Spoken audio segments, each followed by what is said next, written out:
Hello पिलाମାନେ ତୁମମାନେ ସମସ୍ତଙ୍କୁ ପୁଣି ଥରେ ମୋ ୟୁଟ୍ୟୁବ୍ ଚ୍ୟାନେଲକୁ ସ୍ୱାଗତ ଜଣାଉଛି। ଆମେ ଗ୍ରିଡି ଫାଟ୍ ଓଲ୍ଡ ମ୍ୟାନ୍ର କ୍ୱେଶ୍ଚିନ୍ ନମ୍ବର 6କୁ କମ୍ପ୍ଲିଟ୍ କରି ଦେଇଥିଲେ ପାର୍ଟ 1ରେ। ପାର୍ଟ 1, ପାର୍ଟ 2, ପାର୍ଟ 3 ତିନିଟା ଭିଡ଼ିଓ ମୁଁ କରିବି। ତିନିଟା ଭିଡ଼ିଓରେ complete question answer with topic ଚାପ୍ଟରଟିକୁ ଆମେ ଓଡ଼ିଆରେ ଭଲସେ ବୁଝି ପାରିବା। ତାର କ୍ୱେଶ୍ଚିନ୍ ଆନ୍ସର୍ ବି ଦେଖିବା। ଭିଡ଼ିଓ କରିସାରିଲା ପରେ ଆମର ଚାପ୍ଟର ସବୁ ଏଣ୍ଡ ହେଇସାରିଲା ପରେ ଏକ୍ଜାମ୍ରେ ପଡ଼ୁଥିବା କ୍ୱେଶ୍ଚିନ୍ ବା ଏକ୍ଜାମ୍ ଓରିଏଣ୍ଟେଡ଼୍ ହାପ୍ ଇୟର୍ଲିରେ ଯେମିତି ଆନୁଆଲ୍ ଯେମିତି ସେମିତି କ୍ୱେଶ୍ଚିନ୍ ବି ଆମେ ସେଇ ଟାଇପ୍ର କିଛି କିଛି କରିବା। ତାର ପ୍ରାକ୍ଟିସ୍ ସେଟ୍ ବି କରିବା, ଯାହାକି ତୁମର ଏକ୍ଜାମ୍ରେ ବହୁତ ହେଲ୍ପ ହେବ। ସେଇ ଟାଇପ୍ର କ୍ୱେଶ୍ଚିନ୍ ମଧ୍ୟ ତୁମ ଏକ୍ଜାମ୍ରେ ଆସିବ। ଚାଲ ଏବେ ଆମେ ଷ୍ଟାର୍ଟ କରିବା କ୍ୱେଶ୍ଚିନ୍ ନମ୍ବର 7କୁ। ଦେଖିବା କ୍ୱେଶ୍ଚିନ୍ ନମ୍ବର 7 କ'ଣ ଥିଲା। What did the old man do with the boy? Old man ପିଲାଟି ସହିତ କ'ଣ କଲା ବା ବାଳକ ସହିତ କ'ଣ କଲା? କ'ଣ କଲା? ତାକୁ ଧରି ପକେଇଲା ଏବଂ ତାକୁ ଖାଇ ଦେଲା। ତ ତାକୁ ଲେଖିବା ଆମେ ଦ ଓଲ୍ଡ ମ୍ୟାନ୍ କ'ଣ କରିଥିଲା? caught the boy, ପିଲାଟିକୁ ଧରିଥିଲା, and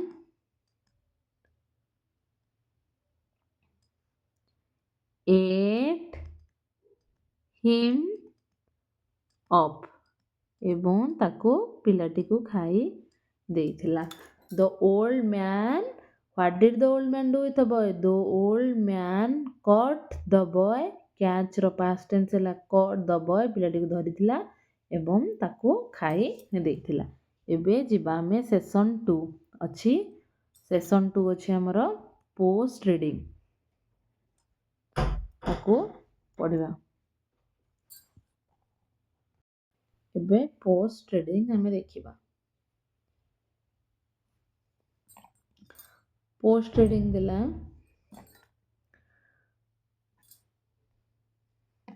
Question 2. Your teacher read aloud some word from the list below. You tick the word your teacher read. ତା ମାନେ ହେଲା ତୁମ ଶିକ୍ଷକ ବଡ଼ ପାଟିରେ କିଛି ଶବ୍ଦ କହିବେ ଯୋଉଟାକି ତଳେ ସବୁ ଦିଆହେଇଛି। You tick the word in your teacher's read. ତୁମେ ସବୁ ବହିରେ ଟିକ୍ ମାରିବ। ଫାର୍ଷ୍ଟ ୱାର୍ଡ଼ କ'ଣ ହେଲା? ବ୍ରେକଫାଷ୍ଟ। ସକାଳର ଜଳଖିଆକୁ କୁହନ୍ତି ବ୍ରେକଫାଷ୍ଟ, BREKFAST। ତାପରେ BISCUIT ବିସ୍କୁଟ। ତାପରେ ଆସିଲା କନଭରସେସନ୍, CONVERSATION ବାର୍ତ୍ତାଳପ। ୟାକୁ ବି ତୁମେ ସବୁ ନୋଟ୍ କରିକି ଲେଖିଦିଅ ତାର Odia meaning. Enough, ENOUGH, enough ମାନେ ବହୁତ। ତାପରେ ୱାର୍ଡ ହେଲା କ୍ୱେଶ୍ଚିନ୍, CUECTIONS ପ୍ରଶ୍ନ ଗୁଡ଼ିକ। କ୍ୟାଚ୍, CATCH କ୍ୟାଚ୍ ଧରିଲା ବା ଧରିବା। ଗ୍ରିଡି, GREED ଗ୍ରିଡି ମାନେ ଲୋଭୀ। ତାପରେ ଯିବା କ୍ୱେଶ୍ଚିନ୍ ନମ୍ବର 2ର Bକୁ। Your teacher read aloud the following para. You listen to him and fill in the blank. ତୁମ ଶିକ୍ଷକ ଏଇ ପାରାଟି ବା ଶିକ୍ଷୟିତ୍ରୀ ଏଇ ପାରାଟିକୁ ପଢ଼ିବେ, ତୁମେ ମାନେ ଫିଲ୍ କରିବ। Then he went, କ'ଣ ହେବ? Then he went out for a walk. ସେ କୁଆଡ଼େ ଗଲା? ମୋଟା ଲୋକଟି, ଲୋଭୀ ମୋଟା ଲୋକଟି ସେ ୱାକ୍ ପାଇଁ ଗଲା। He walked and walked. ସେ ଚାଲୁଥିଲା ଚାଲୁଥିଲା ଚାଲୁଥିଲା, walked and walked till he met, ଯେ ପର୍ଯ୍ୟନ୍ତ ସେ ଗୋଟିଏ ପତଳା ପିଲାକୁ ଦେଖା ନ ହୋଇଛି ସେ ସେଇ ପର୍ଯ୍ୟନ୍ତ ଚାଲୁଥିଲା। till he met a little thin, ଆଉଥରେ କରିଦେବା। then he went out for a walk, A-L-K. He walked and walked till he met a little thin boy. B-O-Y. Boy. He had a long L-O-N-G long conversation with the boy. ଆମର ପାରାଟି complete ହୋଇଗଲା। ଏବେ ଯିବା ଆମେ next କ୍ୱେଶ୍ଚିନ୍କୁ। Question number ସିରେ କ'ଣ ଦେଇଛି ଦେଖିବା। C question your teacher dictates 5 3-lettered word like out। ତୁମ ଟିଚର ତୁମକୁ ଶ୍ରୁତ ଲିଖନ ଡାକିବେ। କେତୋଟି? 5ଟି। କେତେ ଶବ୍ଦ ବିଶିଷ୍ଟ? 3 ଲେଟର। ଶବ୍ଦ ନୁହଁ 3 ଅକ୍ଷର ବିଶିଷ୍ଟ। ଯେମିତିକି ଗୋଟେ ଏକ୍ଜାମ୍ପଲ୍ ଦେଲା OUT out. You listen to him carefully. ତୁମେ ମନ ଦେଇକି ଶୁଣ। Write the word in space provide. ଆଉ ତୁମ ମନରୁ 5ଟି 3 ଅକ୍ଷର ବିଶିଷ୍ଟ ଲେଖ। ଯେମିତିକି ଉଦାହରଣ ଆଉଟ୍। ସେମିତି କୁହ ପିଲାମାନେ କ'ଣ 3 ଅକ୍ଷର ବିଶିଷ୍ଟ ଅଛି? ଏଇ ବିଷୟରେ କ'ଣ କ'ଣ ଅଛି ମନେ ରଖିଲା। ଗୋଟେ ହେଲା ଫ୍ୟାଟ୍। ଆଉ କ'ଣ ହେଇପାରିବ? ବିଗ୍। ଆଉ କ'ଣ ହେଇପାରିବ? ବୟ। ଆଉ କ'ଣ ହେଇପାରିବ? ଟି। ଆଉ କ'ଣ ହେଇପାରିବ? ମଗ୍। ଆଉ ଗୋଟେ ହେଇପାରିବ ଇଟ୍। ଆମର ହେଇଗଲା 6ଟା ୱାର୍ଡ ମୁଁ ଲେଖିଦେଲି। ଯିବା ଆମେ କ୍ୱେଶ୍ଚିନ୍ ସେସନ୍ 3କୁ। ସେସନ୍ 3ରେ କିଛି ନାହିଁ, ମେଣ୍ଟାଲ ଟକ୍ ଅଛି, ରାଇଟିଂ। ଏବେ ଯିବା ଆମେ କ୍ୱେଶ୍ଚିନ୍ ନମ୍ବର 5କୁ। ରାଇଟିଂ ଯେଉଁ ଦେଇଛି ରାଇଟିଂ କରିବା।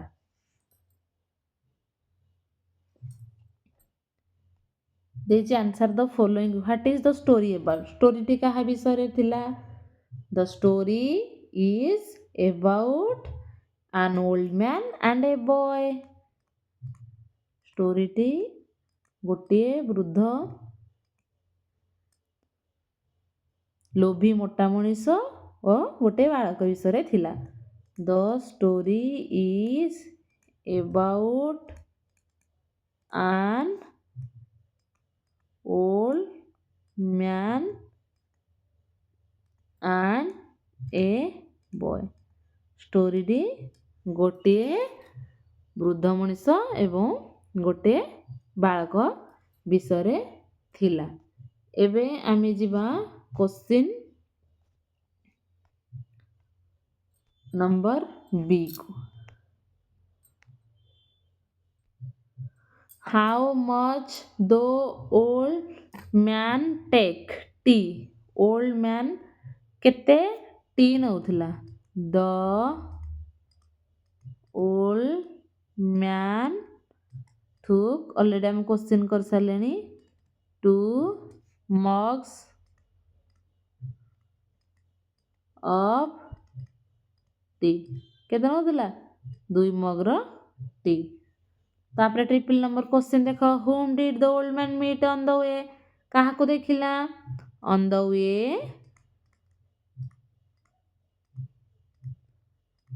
the old man met a little thin boy। କାହାକୁ ଦେଖିଲା? ଗୋଟିଏ ପତଳା ବାଳକକୁ ଦେଖିଲା। what did the old man do with the boy? କ'ଣ କଲା ପିଲାଟି ସହିତ? the old man caught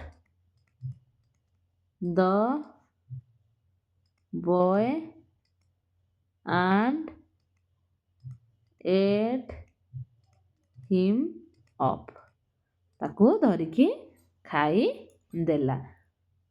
ଆମର କ୍ୱେଶ୍ଚିନ୍ ନମ୍ବର IV କମ୍ପ୍ଲିଟ୍ ହୋଇଗଲା। ଏବେ ଯିବା ମ୍ୟାଥ୍କୁ। Session 5 math. Give the give below is a day session 5. Give below is a daily timetable of Gopal.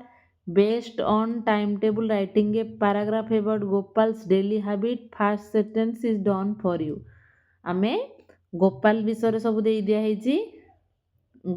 ଗୋପାଳଟି ଉଠେ 6ଟାରେ, ବ୍ରସ୍ କରେ 6:30ରେ, ଗାଧାଏ 7ଟାରେ, ବ୍ରେକଫାଷ୍ଟ ନିଏ 7:30, go to school 9:30, com back from school 4:30।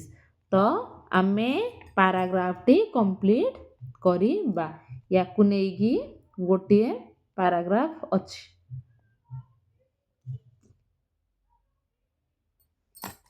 ଚାଲ ଦେଖିବା। ଗୋପାଲ ଲେଖିବା, ପାରାଗ୍ରାଫ କମ୍ପ୍ଲିଟ୍ କରିବା। ୟାକୁ ଦେଖିବା। ଉପରେ ଯେଉଁ ଅଛି get up 6 AM, brush teeth 6:30, take bath 7, take. Gopal ବିଷୟରେ ଦେଇଛି ସବୁ, ତାକୁ ଆମେ କମ୍ପ୍ଲିଟ୍। ଏଠି ଲେଖା ହେଇଛି Gopal gets up at 6 AM. He brushes his teeth at 6:30 AM. ତାପରେ ଫୁଲ୍ ଷ୍ଟପ୍ ଦବା। He takes his bath। ତାପରେ ବାଥ୍ କରୁଥିଲା 7ଟାରେ। at 7 AM. He takes his breakfast। Breakfast ସେ କେତେବେଳେ କରୁଥିଲା? at 7:30 AM। ତାପରେ ସ୍କୁଲ ଯାଉଥିଲା। he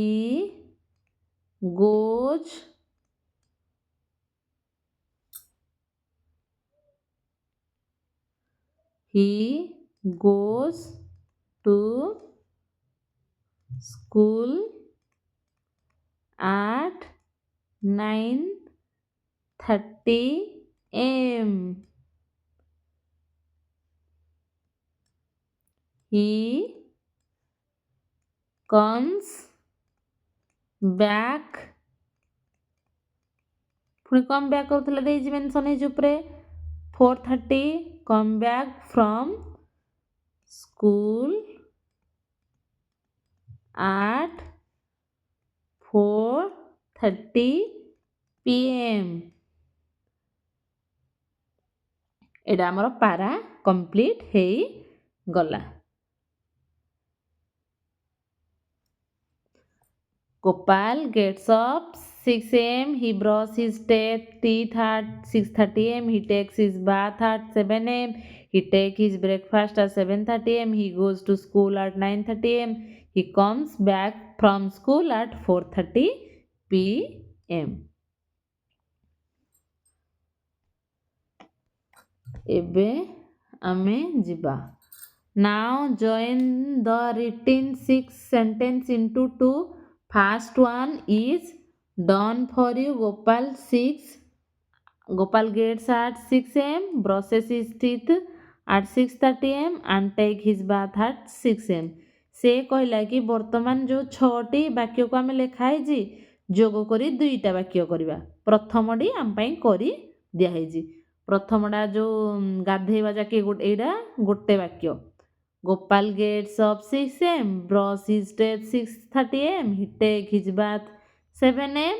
ଯେଉଁ 6ଟା ଧାଡ଼ି ମୁଁ ଉପରେ ଲେଖିଲି ତାକୁ ମୁଁ 2ଟା ଧାଡ଼ିରେ ପରିଣତ କରିବି। ଗୋଟିଏ ଧାଡ଼ି ଏଇଟା ହେଉଛି ଫାଷ୍ଟ ଧାଡ଼ି, ଏଇଟା ହେଉଛି ଫାଷ୍ଟ। ଏଇଟା ମୁଁ ଏବେ ଷ୍ଟାର୍ଟ କରିବି ସେକେଣ୍ଡ। ଏଇଟା ହେଉଛି ସେକେଣ୍ଡ ଧାଡ଼ି। ଏବେ ଲେଖିବା। ସେକେଣ୍ଡ ଧାଡ଼ି କେଉଁଠୁ ଛାଡ଼ିଲେ?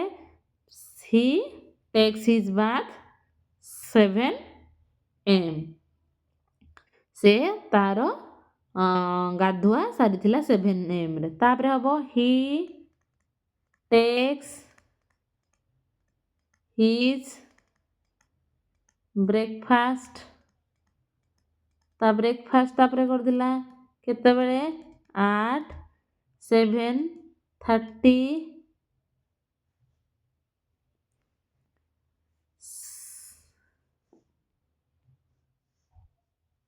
at 7:30 am goes to school. School ଯାଇଥିଲା ତାପରେ କେତେବେଳେ at 9:30 am and comes back from school at 4:30 am. ଆମର ହେଇଗଲା first Gopal gets off 6 am, Ross is at 6:30 am, takes his bath 7 am. Secondary, he takes his bath, breakfast at 7:30 am, goes to school at 9:30 am and comes back from school at 4:30 am. ପିଲାମାନେ ମୁଁ ଯାହା ଯାହା ଲେଖୁଛି ତୁମମାନେ ତୁମ ନୋଟରେ ବି ଲେଖିଯାଅ। ମୁଁ ଓଡ଼ିଆରେ ବୁଝେଇ ଦେଉଛି ଯାହାକି ତୁମ ପାଇଁ ସୁବିଧା ହେବ। ତାପରେ ଆମର ଅଛି जोड़ाकि आमर अच्छी get up, take breakfast, brush teeth, go to school. Now write 6 sentence about use hint. ऊपर हिंट दिया है get up, take breakfast, brush teeth, go to school, take bath, come back. First, second, third, 4, 5, 6 छटा hints दिया आमे ताकू sentence रे लेखा हबो। आई गेट अप एट कौन हम 6 am, आई ब्रश माई। द्वितीय अच्छी टीथ, फास्ट अच्छी get up, I get up at 6 am, I brush. Second अच्छी I brush teeth, I brush my teeth at 6:30 am, 6:30 am। Second गला थर्ड अच्छे take bath, I take my bath at 7 am। Third कौन अच्छी take take bath है third. 4 अच्छी take breakfast, I take my breakfast. मु breakfast निए at 7:30 am। मु breakfast निए 7:30 am रे। तापर अछि go to school, full stop दबा, आ गोटे सेंटेंस स्टार्ट करबा। I go to school at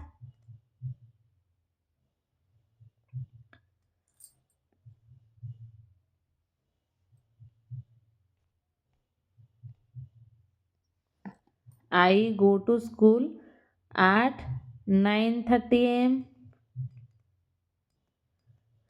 I come back from school at 4 PM। छटा हिंट्स दे दिला फास्ट सेकेंड थर्ड ताको हमने छटा सेंटेंस तैयार कले। आई गॉट फास्ट को ने गेट अप को ने गीत तैयार कले। I get up at 6 am। Second brush teeth, I brush my teeth at 6:30 am। Take bath, I take my bath at 7 am। 4 take breakfast, I take my breakfast at 7:30 am। I go to school at 9:30 am। I came back from school at 4 PM। आमर चारिटी छटी sentence complete हो गला hints दिया अनुसार। एबे जिबा आमे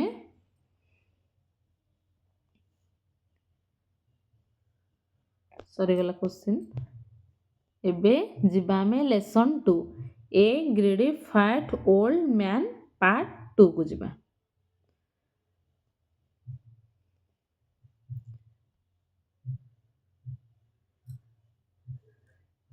A greedy fat old man part 2। A greedy fat old man part 2।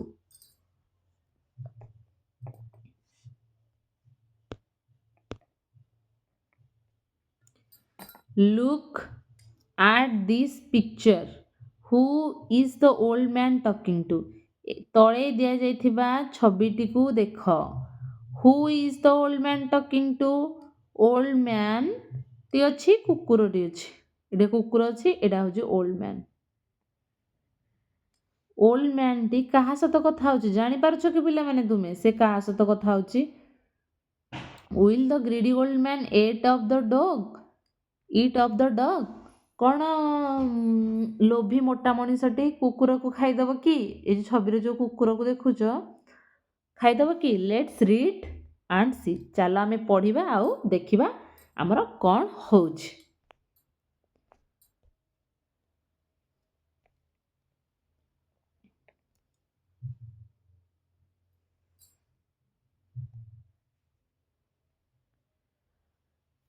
Follow all the 4 steps of the previous lesson. Read the second part of the story silently and answer the question that follow. ଚାଲ ଆମେ second ପାର୍ଟକୁ ଶାନ୍ତ ଭାବରେ ପଢ଼ିବା ଏବଂ ତାର ସବୁ question ଆନ୍ସରକୁ ଦେଖିବା। After eating the boy, the old man met a small dog. ପ୍ରଥମ ପାର୍ଟରେ କ'ଣ କଲା? ପତଳା ବାଳକଟିକୁ ଖାଇଦେଲା। ଏଇ ପାର୍ଟରେ ପାର୍ଟ 2ରେ ସେ ଗୋଟିଏ ଛୋଟ କୁକୁରକୁ ଦେଖାହେଲା। ଆଫ୍ଟର ଇଟିଂ ଦ ବୟ, ବାଳକଟିକୁ ଖାଇସାରିବା ପରେ ଓଲ୍ଡ ମ୍ୟାନ୍ ମେଟ୍, MET, ମେଟ୍ ମାନେ ସାକ୍ଷାତ କଲା। କାହାକୁ? ଏ ସ୍ମଲ୍, SMLL, ସ୍ମଲ୍ ମାନେ ଛୋଟ। ତୁମେ ମୋ ସାଥିରେ ସମସ୍ତେ ଖାତାରେ ନୋଟ୍ କରିକି ସବୁ ଶବ୍ଦାର୍ଥକୁ ବି ଲେଖ। ଛୋଟ କୁକୁରଟିକୁ ଦେଖା ହେଲା। The small dog asked, ASKED, asked ମାନେ ପଚାରିଲା। ଛୋଟ କୁକୁରଟି ପଚାରିଲା, old man, what makes you so fat? ତୁମେ କାହିଁକି ଏତେ ମୋଟା? କୁକୁରଟି କ'ଣ ପଚାରିଲା? ଓଲ୍ଡ ମ୍ୟାନ୍, କ'ଣ ତୁମକୁ ଏତେ ମୋଟା କରିଛି? ହ୍ୱାଟ୍ ମେକ୍ସ, କ'ଣ ତୁମକୁ ଏତେ ମୋଟା କରିଛି? What make you so fat ମାନେ କ'ଣ ତୁମକୁ ଏତେ ମୋଟା କରିଛି?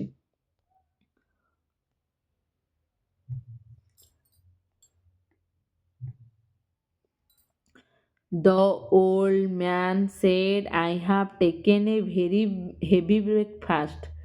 ବୃଦ୍ଧ ମୋଟା ଲୋକଟି କହିଲା, ମୁଁ ବହୁତ ବଡ଼ ବ୍ରେକଫାଷ୍ଟ ଗୋଟିଏ ନିଏ। What did you take in your breakfast? asked the dog. ତାପରେ କିଏ କହିଲା? ତାର ପ୍ରତ୍ୟୁତ୍ତରେ କୁକୁରଟି କହିଲା, ତୁମେ କ'ଣ ଏମିତି ବ୍ରେକଫାଷ୍ଟରେ ନିଅ କି? BREKFAST, ବ୍ରେକଫାଷ୍ଟ ମାନେ ସକାଳ ଜଳଖିଆ। ଜଳଖିଆରେ କ'ଣ ନିଅ କି? ପ୍ରତ୍ୟୁତ୍ତରରେ କୁକୁର କହିଲା, ତୁମେ ଜଳଖିଆରେ କ'ଣ ନିଅ କି? ବୃଦ୍ଧ ଲୋଭୀ ମୋଟା ମଣିଷଟି କହିଲା, 2 mug of tea, ମୁଁ 2 ମଗ ଚାହା ନିଏ। ଯାହା କହିଥିଲା ପତଳା ବାଳକଟିକୁ, ୟାକୁ ବି ସେମ୍ କହିଲା। 2 liter of milk, ତାକୁ ବି କହିଥିଲା। 2 ମଗ ଚାହା, 2 ମଗ କ୍ଷୀର। replied the old man, REPLIED, replied ମାନେ ଉତ୍ତର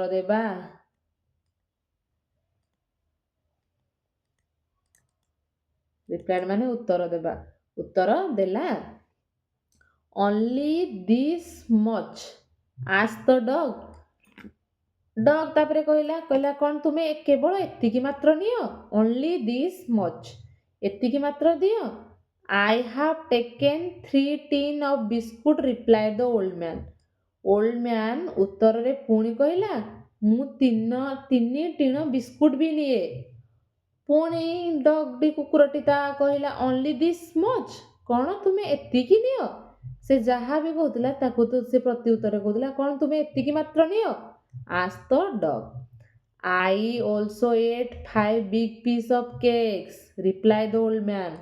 ପୁଣି ଥରେ ଓଲ୍ଡ ମ୍ୟାନ୍ ତାକୁ କହିଲା, ମୁଁ ମଧ୍ୟ 5 ବଡ଼ ବଡ଼ ପିସ୍ ମାନେ ଖଣ୍ଡ, 5 ବଡ଼ ପିସ୍ ଖଣ୍ଡ କେକ୍ ବି ମୁଁ ନିଏ। only this much ଏତିକି ମାତ୍ର ପୁଣି କୁକୁର କହିଲା I also ate a small boy replied the old man ସେ ଯୋଉ କହିଲା ଏତିକି ମାତ୍ର ପିଲା ପୁଣି ବୃଦ୍ଧ ମୋଟା ମଣିଷଟି କହିଲା ଏତିକି ମାତ୍ର I also ate a small କୁକୁର କହିଲା ଏତିକି ମାତ୍ର ତା ପ୍ରତି ଉତ୍ତରରେ ବୃଦ୍ଧ ମୋଟା ମଣିଷଟି କହିଲା ମୁଁ ମଧ୍ୟ ଗୋଟେ ଛୋଟ ବାଳକକୁ ଖାଇ ଦେଇଛି I also ate a small boy replied the old man when the dog again asked the same question only this much when the dog again ମାନେ ପୁଣି ଥରେ AGAIN again କହିଲେ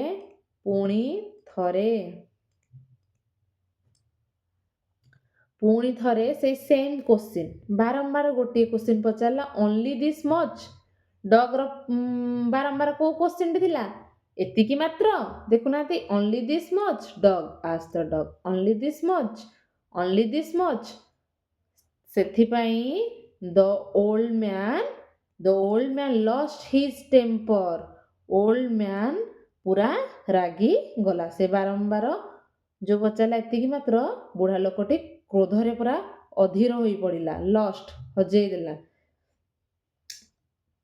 I will eat you up ମୁଁ ମଧ୍ୟ ତତେ ଖାଇଦେବି ଆରେ କୁକୁର ମୁଁ ମଧ୍ୟ ତତେ ଖାଇଦେବି I will eat you up if I can catch you ମୁଁ ଯଦି ତତେ ଏବେ ଧରିବି ତତେ ବି ମୁଁ ଖାଇଦେବି then the old man caught the dog and ate it up କ'ଣ କଲା ତାପରେ ବୃଦ୍ଧ ମୋଟା ମଣିଷ ଖାଇଦେଲା କୁକୁରକୁ ଧରିଲା ଏବଂ ତାକୁ ଖାଇଦେଲା କଟ୍ ମାନେ ଧରିଲା CAUGHT କଟ୍ ମାନେ ଧରିଲା ତାକୁ ଖାଇଦେଲା ଏବେ ଦେଖିବା ଆମେ କ'ଣ କୋଶ୍ଚିନ୍ ତାର ଆସୁଛି ଆଶା କରୁଥିବି ସମସ୍ତେ ବିଷୟଟିକୁ ଭଲସେ ବୁଝିପାରିଥିବ କମେଣ୍ଟରେ ଜଣାଇବ କ'ଣ ଆମେ ଆଉ କେଉଁ କ୍ଲାସ୍ କରିବା